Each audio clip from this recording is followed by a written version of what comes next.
দায়িত্ব নিয়ে কাজ করলে সেই কাজকে সহজ এবং হালকা মনে হয়। বন্ধুরা, এই অসাধারণ প্রসঙ্গটাকে কেন্দ্র করে আজকে আমি আপনাদের এক রাজার সুন্দর একটি গল্প শোনাবো।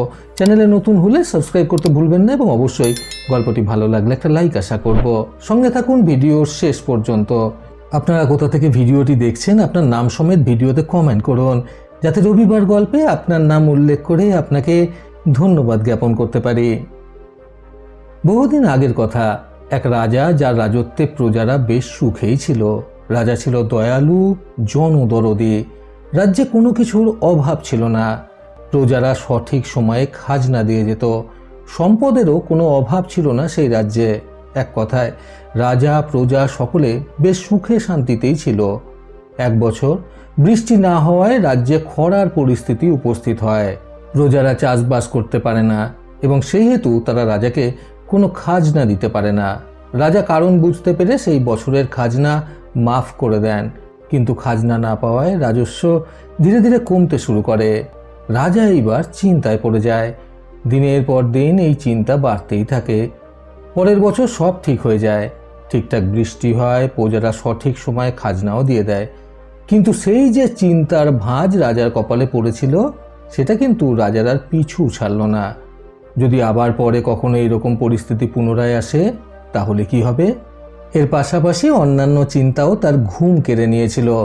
যদি পাশের কোনো রাজ্য আক্রমণ করে, মন্ত্রীরা আমাকে নিয়ে কোনো ষড়যন্ত্র করছে না তো, ইত্যাদি ইত্যাদি নানা রকম চিন্তায় তিনি চিন্তিত থাকতে শুরু করেন। এই চিন্তায় ধীরে ধীরে তিনি অসুস্থ হতে থাকেন। অন্যকে খুশি দেখলে হিংসা করতে শুরু করে দেন তিনি। একদিন সেই রাজ্যে এক মহাত্মা সাধু আসেন এবং রাজার সঙ্গে দেখা করেন। রাজা তার দুশ্চিন্তার সমাধানের জন্য সব কিছু সেই সাধুকে খুলে বলেন। রাজা বলেন, এই সকল দুশ্চিন্তার জন্য তিনি খেতে পারেন না, ঘুমোতে পারেন না, এমনকি সুখ কি সেটা পর্যন্ত ভুলে গেছেন। সেই সাধু বলেন, তোমার এই সমস্যার সমাধান হয়ে যাবে। এক কাজ করো, তুমি এবার এই রাজত্বের দায়িত্ব তোমার ছেলেকে দিয়ে দাও। রাজা বলেন, কিন্তু ও তো এখন বালক, মাত্র 12 বছর বয়স, এই বয়সে ও রাজ্য সামলাতে পারবে না। সাধু বলেন, তাহলে এই রাজ্যের রাজা পরিবর্তন করে দাও, আমাকে করে দাও এই রাজ্যের রাজা। সাধুর কথায় রাজি হয়ে যায় রাজা। তিনি নিয়মাবলী পালন করে সেই সাধুকে রাজা ঘোষণা করেন। রাজা ঘোষিত হবার পরে সেই সাধু বলেন, এখন আমি রাজা, তুমি তাহলে এইবার কি করবে? রাজা বলেন, ভাবছি কোনো কিছুর ব্যবসা করে বাকি জীবনটা কাটিয়ে দেব। সাধু বলেন, ব্যবসা? কিন্তু তার জন্য তো অর্থের প্রয়োজন, আর এখন আমি রাজা, রাজস্ব থেকে তোমায় আমি কিছুই দিতে পারবো না। রাজা বলেন, তাহলে না হয় কোনো চাকরি খুঁজে নেব। সেই সাধু হেসে বলেন, চাকরি যখন করবে আমার হয়ে চাকরি করো। আমার একটা জরুরি কাজে বাইরে যেতে হবে, আমি তোমাকে আমার স্থানে তোমায় রাজ্য চালানোর দায়িত্ব দিলাম, অর্থাৎ চাকরি দিলাম। আমি 1 মাস পরে এসে খবর নেব। রাজা রাজি হয়ে যায়। 1 মাস পর সেই সাধু ফিরে আসেন এবং রাজাকে প্রশ্ন করেন, এখন কেমন আছো? ঠিকঠাক ঘুম হচ্ছে? খেতে পারছো তো?